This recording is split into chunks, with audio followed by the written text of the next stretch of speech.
మింగా మెతుకునేదు మీసాలకి సంపంగి నూనె అని చెప్పేసి చైనా వాడు వాడి వ్యాపారం వాడు చేసుకుంటాడు. పరిశ్రమలను అందరినీ ఏదో కబుర్లు చెప్పి తెచ్చుకుంటాడు అక్కడికి. ఆడి దగ్గర మాన్యువల్ రిసోర్సెస్ ఉన్నాయి కాబట్టి.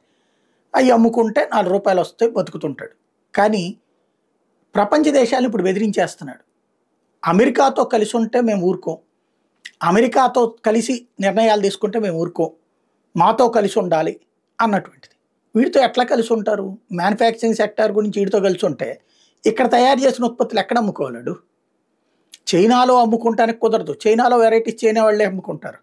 చైనా వాళ్ళు చైనీస్ వెరైటీస్కే ఇంట్రెస్ట్ చూపెడతారు.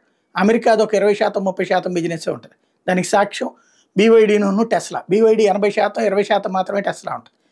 అదే సందర్భంలో యూరప్ దేశాల్లో వీటిట్లో చైనా వెరైటీస్ అమ్ముకోవడానికి కుదురుద్దా? బట్ చైనా మాత్రం డైరెక్ట్గా హెచ్చరికలు జారీ చేస్తుంది. మీరు ఆ గ్రూప్లో ఉంటారా మా గ్రూప్లో ఉంటారా తేల్చుకోండి అని.